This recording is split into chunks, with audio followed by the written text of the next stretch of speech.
Most of us go through life running scared. Fear is the most subtle and destructive of all human diseases. Fear kills dreams. Fear kills hope. Fear put people in the hospital. Fear can age you.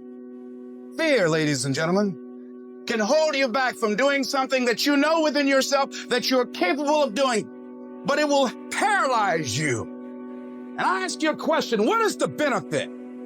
What's the benefit of allowing fear to hold you back, of giving up on yourself, of not stepping out on life and taking life on? What is the benefit for you? What's the plus in that? It's one of the things I had to ask myself. So I didn't want to make any mistakes. I wanted everybody to like me. I wanted to be perfect the first time I did something. It's not going to happen. You're going to make some mistakes. You're going to hurt some folks' feelings. You're going to create some enemies. Whenever you decide that you want to begin to take life on, you've got to ask yourself, how long am I going to allow this to hold me back? Haven't you been afraid to do something and then after you did it, you say, whoa, if I known it was this easy, I would have done it before. Haven't you ever had that experience? Absolutely. So we created this in our minds, false evidence appearing real. We made it real in our minds. Fear ain't real. That's why Churchill said there's nothing to fear but fear itself. That's the destructive monster. When you have fear, fear makes you count. When you have fear, fear makes you think in ways you shouldn't be thinking. When you have fear, fear makes you speak in a certain way. When you have fear, but when you have faith, you don't need to count. When you have faith, you don't need to go outside. When you have faith, you don't need to see how many horses. When you have faith, you don't need to see how many armies. When you have faith, you don't need to see how many swords. When you have faith, you don't need to count no shields. When you have faith, you don't need to look at the parameter and see how many against. When you have faith, you just believe and it'll happen. Fear, you are not gonna stop me. I've come too far to give up now. You got fear and you got faith. And I've decided not to walk in fear, but to walk in faith. Turn off things that can contribute to your fear. Turn a deaf ear to people that all they can do is talk about how negative things are because they have bought into the consciousness of the world. Start attending workshops, seminars, listening to tapes on a daily basis to begin to recondition your mind, to retrain your thinking. Faith comes by what? Hearing and hearing and hearing. Listen to things that can empower you, that can enable you to create a new reality for yourself, and a new life for yourself. What you'll realize is that you're more powerful than you can ever begin to imagine. What you will realize is that you're greater than your circumstances, that you don't have to go through life being a victim. If you can survive temporary pain, on the other side of temporary pain, you will meet another version of you.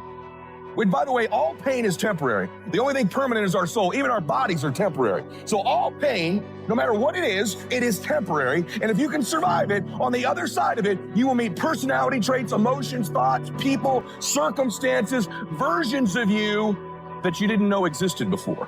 If you want to make your dream become reality, the people that are running at their dreams know that it's possible that you can live your dream, that it's necessary, that you're relentless, that you have a plan of action, that you are creative, that know if it's going to happen, it's up to them. And they're resolving within themselves, it's not over until I win. The people that are running after their dream know they're going to have hard times. They keep on running because they're saying within themselves, no matter how bad it is or how bad it gets, I'm going to make it. Every time I wanted to quit this business, I didn't make a decision to not quit the rest of my life. I made a decision not to quit for one more day. One more day, just don't quit. One more day, hang on. What if the truth is that changing your life is one away? One decision, one meeting, one conversation, one extra phone call, one extra rep in the gym. You start stacking up those one mores. That's the separator. You are one decision away from changing your life. You're one new meeting, one new relationship, one new contact, one new action, one new decision away from shifting your life from where it is right now to a totally different place. There's something you've been hesitating on.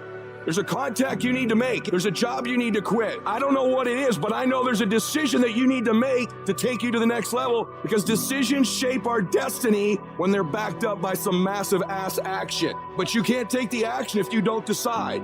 It's you. You've got to take personal responsibility. You've got to make it your personal business to make it happen. And you've got to resolve within yourself that I can do this. I'm the one.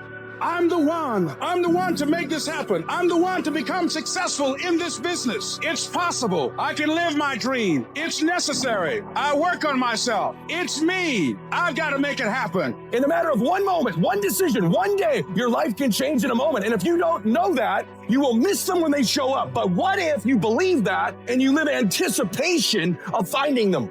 Now your reticular activating sees things it wasn't seeing before, hears things it wasn't hearing before, feels things it didn't feel before, and it tries to prove you right. If you put your head down, if you get focused, if you stop worrying about what everybody thinks, if you start pursuing that person you are capable of, if you start competing with the efforts you make every single day, your life changes.